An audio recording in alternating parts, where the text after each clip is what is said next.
Here's the situation. One lender has given you a pre-approval letter, but your trusted lender says no way. Now what do? Guys, I'm Tara Ryan, and today's tip from Tara is what do you do when you get different answers from different lenders and you've got a buyer that wants you to go show houses? Okay?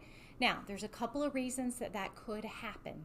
I would tell you that if I've done the pre-approval and we've told you they don't qualify, more likely than not, the other lender has made an error. Not every time, but most of the time.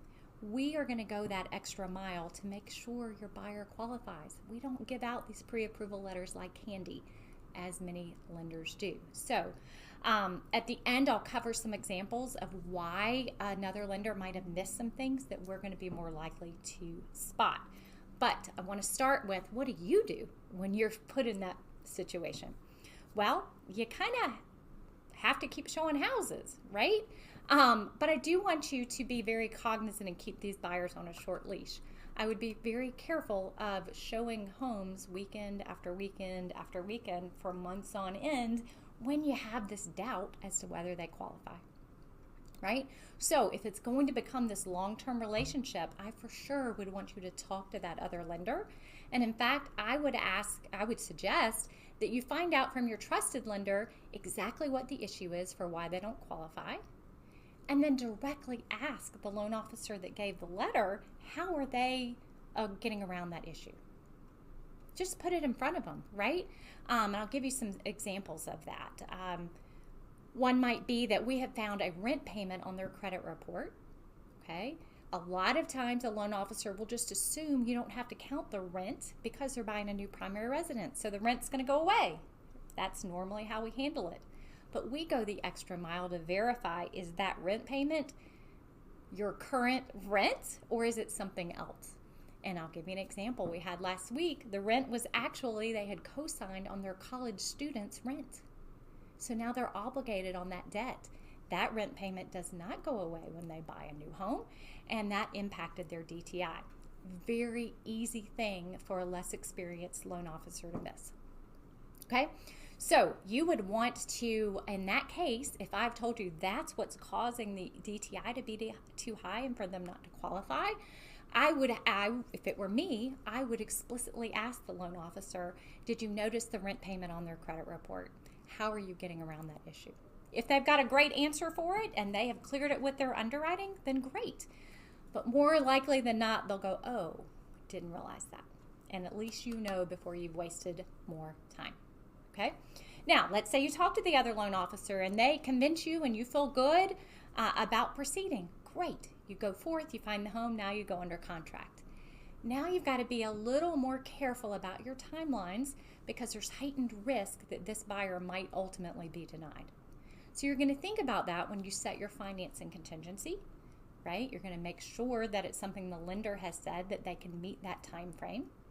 And then, and this is very important, you're going to put it in writing to your buyer as you get a few days into the contract. Hey, this is when your financing contingency expires, and here's what that means. This date would be the last date that you could get a denial letter and be entitled to get your earnest money back. After this date, you know the drill. If your loan were to be denied and not close, the seller would be entitled to keep that earnest money. And I want to make sure that you understand the implications of this so you can work with your lender to make sure they get you a timely answer. Okay? And then the last part is, it's very important that you put the buyer then in charge of that communication with this lender. It's not the lender that you recommended. It's somebody they found on their own. If you get too involved in trying to stay on top of the deadlines and make sure that that loan officer does what they're supposed to do and gets back to you, what you could ultimately do is make yourself the target. If it eventually goes south, you want the buyer to be the one to be accountable and not for it to reflect back on you. Okay? So it is a frustrating thing when it happens, and I tell buyers all the time, hey, be very careful. If you just go get a yes from the next person you call, I want you to understand why I'm telling you you don't qualify right now, and of course what our game plan is to get you qualified. But I want you to understand, because if you keep calling, you will find somebody who will give you a letter. but you don't want a letter. You want a house. And I don't want you to find yourself spending money on an appraisal and a home inspection and ultimately being disappointed. So I want you to understand the reason that we can't give you the letter for what you want right now, so that you can be on the lookout and make sure that you're not just shopping for a yes. For example, if you went to a doctor and they told you you had a really bad diagnosis, like really bad, and then you went for a second opinion and they go, oh, you're all good, would you just stop there and go about your life not doing anything else? No, of course you wouldn't. You'd think, red flag, at a minimum I need a third opinion, and I need to understand why I'm getting two different answers, right?